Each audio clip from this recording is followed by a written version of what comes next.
Hello everyone, आप सभी दोस्तों का स्वागत है। इस वीडियो में डिस्कस करने वाले दो main board IPO, Lalita jewellery mart IPO और होराइजन इंडस्ट्रियल पार्क आईपीओ। इन दोनों आईपीओ में आज के डेट में पहले दिन की समाप्ति के बाद डे वन की सब्सक्रिप्शन डाटा किस तरीके की कैसी दिख रही है, ग्रे मार्केट प्रीमियम में क्या कुछ मॉर्निंग से लेकर अभी तक बदलाव दिखी है और रिटेलर्स के लिए क्या कुछ इस आईपीओ में अपॉर्चुनिटी जो बन रही है वो किस तरीके से कैसी अपॉर्चुनिटी है जिसको यहाँ पे क्या ग्रैब करने के लिए आगे की रणनीति होनी चाहिए, उनके बारे में इस वीडियो में डिटेल्स में बात करेंगे। सो वीडियो को इंतजार देखिएगा और ऐसे ही daily IPO grey market premium से जुड़ी अपडेट के लिए चैनल को सब्सक्राइब कर लीजिए। साथ ही कमेंट्स में टेलीग्राम ग्रुप का लिंक दिया गया है, वहाँ भी जुड़ सकते हो टाइम पे अपडेट के लिए। First of all first IPO के बारे में बात करते हैं तो होराइजन इंडस्ट्रियल पार्क आईपीओ के बारे में हम लोग देखेंगे। यहाँ पे इस कंपनी में 2600 करोड़ की इशू साइज रखी गई थी और इस कंपनी बात करें तो यहाँ पे आपको अप्लाई करने के लिए आज पहला दिन अप्लाई करने के लिए रखा गया था, जिसकी समाप्ति हो चुकी है। कल इस आईपीओ में दूसरा दिन आपको अप्लाई करने के लिए अपॉर्चुनिटी मिल रही है। उसके बाद इस आईपीओ में यहाँ पे आपको परसों 19 अगस्त को आखिरी दिन आपको अप्लाई करने की अपॉर्चुनिटी मिलेगी। वैसे पूरी तरीके से फिक्स है, कल के डेट में नंबर ऑफ टाइम्स को देखकर ही क्लियर होते हुए देखिए कि उसके बारे में आप लोगों को टाइम टू टाइम वीडियो के माध्यम से आप तक अपडेट पहुँचती रहेगी। कंपनी की प्राइस बैंड के अकॉर्डिंग बात करें तो अपर प्राइस बैंड 60 रुपये रखा गया। इसी अपर प्राइस बैंड 60 रुपये पे 250 इक्विटी शेयर मिनिमम आपको एक लॉट अप्लाई करते समय करना होगा, तो जाकर आपको इस आईपीओ में अलॉटमेंट मिलने वाली है। बुक बिल्डिंग आईपीओ बीएसएनएस दोनों जगह पर कंपनी की लिस्टिंग होने वाली है।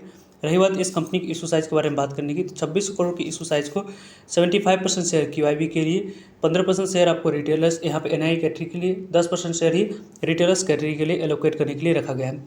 वैसे इस कंपनी को देखें तो यहाँ पे आप लोगों को इस आईपीओ की अभी तक पहले दिन की समाप्ति के बाद जो नंबर ऑफ टाइम सब्सक्राइब हुई है, एंकर इन्वेस्टर के लिए जो विंडोज ओपन रखा गया था 19 करोड़ 46,25,000 इक्विटी शेयर ऑफर करने के लिए रखा गया था। 19 करोड़ 46,25,000 इक्विटी शेयर ऑलरेडी यहाँ पे 1168 करोड़ तक की वैल्यू को एलोकेट किया जा चुका है, जो कि यदि हम लोग देखें तो यहाँ पे 2600 करोड़ में से लगभग साढ़े 1100 करोड़ से ज़्यादा की वैल्यू की शेयर आपको एंकर इन्वेस्टर को एलोकेट किया जा चुका है, जिसकी लॉक इन पीरियड टाइम 30 दिनों की रहने वाली है। यहाँ पे आप लोगों को 30 दिनों के 50% के लिए और 30 दिनों की 90% के लिए, यहाँ पे 50% रेस्ट ऑफ के लिए 90 दिनों के बाद रहने वाली है। दो इंपॉर्टेंट डेट आने वाले समय में इस आईपीओ के रिगार्डिंग रहेगी। वैसे इस आईपीओ को देखें तो यहाँ पे आप लोग को 0.19 टाइम तक आईपीओ क्यूआईबी कैटेगरी में सब्सक्राइब हुई। लगभग यहाँ पे 12 करोड़ 98 लाख इक्विटी शेयर के लिए 2 करोड़ 41 लाख इक्विटी शेयर की बोल ली है। सिर्फ और सिर्फ 148 करोड़ की बोल लगा है। इस आईपीओ में जो क्यूआईबी की रिस्पॉन्स पहले दिन दिख रही है वो दूसरे दिन कंटिन्यू हम लोगों को दिख जाती है। तो आखिरी दिन की जो एक्सपेक्टेशन है कि इस आईपीओ में क्यूआईबी के द्वारा अच्छे रिस्पॉन्स आने के बाद यहाँ पे रिटेलर्स कैटेगरी में आप लोगों को नंबर ऑफ टाइम्स में आईपीओ सब्सक्राइब होने की उम्मीद दिख सकती है। वैसे तो अभी तक की बात करें तो ये आईपीओ 0.03 टाइम तक आईपीओ एनआई कैटेगरी में सब्सक्राइब हुई। लगभग यहाँ पे एनआई कैटेगरी में 12 करोड़ तक ही बोल लगी है। यदि हम लोग बिग एनआई कैटेगरी के बारे में बात करें 0.03 टाइम तक सब्सक्राइब हुई, लगभग यहाँ पे 7.5 करोड़ की ही बोल लगी है। वैसे इस आईपीओ में स्मॉल एनआई की बात करते हैं जिसमें रिटेलर्स की पार्टिसिपेशन ज़्यादातर दिखती है, 0.04 टाइम तक सब्सक्राइब हुई। इस आईपीओ में लगभग 5 करोड़ तक की बोल लगी है। रिटेलर्स कैटेगरी के बारे में बात करते हैं तो लगभग 0.02 टाइम तक आईपीओ सब्सक्राइब हुई। लगभग यहाँ पे इस आईपीओ में 52-53 करोड़ की बोल लगी, जिसके कारण से 0.20 टाइम तक आईपीओ सब्सक्राइब हुए। एम्प्लॉय कैटेगरी में लगभग आपको 0.34 टाइम तक आईपीओ सब्सक्राइब हुई है। लगभग इस आईपीओ में एम्प्लॉय कैटेगरी में 0.34 टाइम तक सब्सक्राइब हुई है।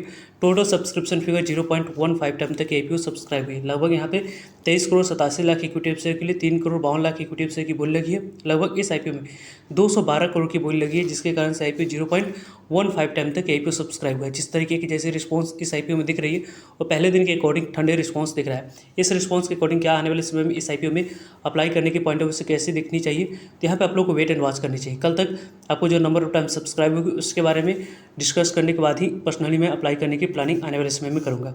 Next IPO Lalita jewellery mart IPO है। इस आईपीओ की इशू साइज 1700 करोड़ की लगभग दिख रही है। इस 1700 करोड़ देखिए तो यहाँ पे आप लोगों को इस आईपीओ में आज पहला दिन अप्लाई करने के लिए समय रखा गया था। एज यूजुअल यहाँ पे आपको देखा जाए तो लगभग आपको कल के डेट में एज इट इज दूसरा दिन अप्लाई करने के लिए समय मिलेगा और 19 अगस्त को यहाँ पे आपको आखिरी दिन अप्लाई करने के लिए समय मिलने वाला है। कंपनी की फेस वैल्यू यहाँ पे 5 रुपीज़ रहने वाली है। फेस वैल्यू 5 रुपीज़ पर आपको शेयर एलोकेट किए जाएंगे। प्राइस बैंड के अकॉर्डिंग 201 रुपये जो कंपनी की अपर प्राइस बैंड रखी गई उसी अपर प्राइस बैंड पे आपको अप्लाई करनी है। इसी अपर प्राइस बैंड पे यहाँ पे शेयर आपको एलोकेट किए जाएंगे।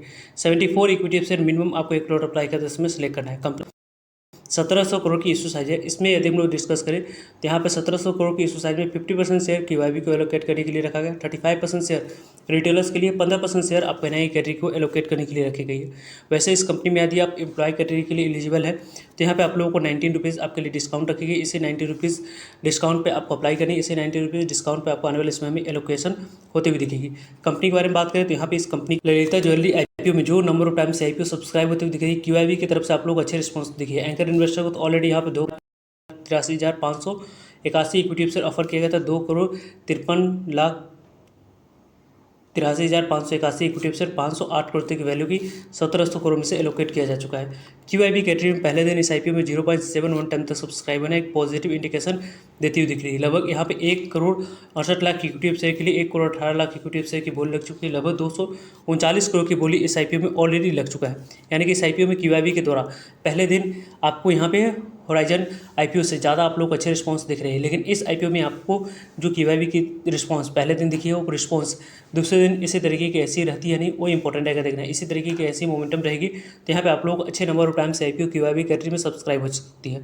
यहाँ पे NI कैटेगरी में लगभग 0.64 टाइम तक सब्सक्राइब हुई। 1,26,00,000 इक्विटी शेयर के लिए 80 लाख इक्विटी शेयर की बोली लग चुकी है। 162 करोड़ की बोली लगी, जिसके कारण से 0.64 टाइम तक सब्सक्राइब हुआ।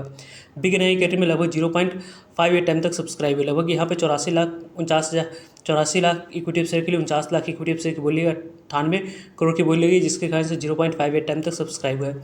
स्मॉल NI कैटेगरी में लगभग 0.75 टाइम तक IPO सब्सक्राइब हुई। लगभग यहाँ पे इस IPO में 63-64 करोड़ की बोली लगी, जिसके कारण से 0.75 टाइम तक IPO सब्सक्राइब हुई है। रिटेलर्स कैटेगरी में 35% टोटल इशू साइज के होने के बावजूद भी 0.78 टाइम तक सब्सक्राइब हुई है। लगभग यहाँ पे 2,94,00,000 इक्विटी शेयर के लिए 2,30,00,000 इक्विटी शेयर की बोली लग चुकी है। 462 करोड़ की बोली लगी है, जिसके कारण से 0.78 टाइम तक सब्सक्राइब हुआ है। एम्प्लॉय कैटेगरी में लगभग 1.59 टाइम तक सब्सक्राइब हुई। लगभग यहाँ पे 10-10.5 करोड़ की बोली लगी है। टोटल नंबर ऑफ टाइम्स के बारे में बात करें 0.73 टाइम तक IPO सब्सक्राइब हुई। लगभग यहाँ पे आपको 800 जो कि यदि हम लोग 874-875 करोड़ की बोली है, जिसके बाद ये IPO 0.73 टाइम तक सब्सक्राइब हुई। लगभग यहाँ पे 2,35,00,000 की एप्लीकेशन इस IPO में आ चुकी है। 2 लाख से ऊपर की लोगों ने इस IPO में एप्लीकेशन लगाते हुए दिखे हैं। लेकिन इस IPO में जो आज के डेट में यहाँ पे 2 मेन बोर्ड IPO की लिस्टिंग हुई है। यहाँ पे दूध ट्रांसमिशन IPO हो गई, साथ साथ मोल बायो डायग्नोस्टिक IPO के बारे में बात करें, उन दोनों की एक्सपेक्टेशन से अच्छी लिस्टिंग यहाँ पे होते हुए दिखी, जिसके कारण से भी इसके ग्रे मार्केट प्रीमियम मोमेंटम लगातार कंटिन्यू बनी हुई है। अभी की करंटली यदि हम लोग देखें तो यहाँ पे होराइजन इंडस्ट्रियल पार्क IPO की ग्रे मार्केट प्रीमियम में मॉर्निंग में 4 रुपीज़ पर कारोबार कर रही थी। अभी यहाँ पे करंटली जो इसके नंबर ऑफ टाइम्स इतनी सब्सक्राइब होनी चाहिए थी वैसे नहीं हुई है, जिसके इसके ग्रे मार्केट प्रीमियम में, जिसके कारण से 62 रुपये लिस्टिंग प्राइस, 3% के आसपास लिस्टिंग मिलने की चांस है। 500 के आसपास से IPO लिस्टिंग देती हुई दिख रही है। वेट एंड वॉच करके इस IPO में आखिरी दिन आपको अप्लाई करने की प्लानिंग करनी चाहिए। ललिता ज्वेलरी मार्ट IPO के बारे में बात करें तो इस IPO में 29-30 रुपये के आसपास ग्रे मार्केट प्रीमियम कारोबार कर रही है। 15% के आसपास 231 रुपये लिस्टिंग प्राइस, 2200 के ऊपर ये इस IPO की ग्रे मार्केट प्रीमियम के अकॉर्डिंग लिस्टिंग देती हुई दिख रही है। वैसे इस IPO के बारे में टाइम पे आप लोग सभी अपडेट मिलते रहेंगे, सो जुड़ेगा ताकि आप लोगों को तो अपडेट पहुंच पाए। कल के डेट में पूरी नंबर ऑफ टाइम्स को देखकर ही फाइनल डिसीजन में लेने वाला हूं, उसके बारे में टाइम पे आप लोग सभी अपडेट मिलते रहेंगे, सो जुड़ेगा ताकि आप लोगों को तो अपडेट पहुंच पाए। फर्दर जो भी डाउट करिए कमेंट्स कर आप लोग पूछ सकते हो। आई होप आपके लिए सारे इन्फॉर्मेशन यूजफुल है। वीडियो को लाइक, चैनल को सब्सक्राइब और शेयर करने के लिए आप सभी को धन्यवाद। मिलते हैं एक नई इन्फॉर्मेटिव वीडियो में, तब तक लीजिए।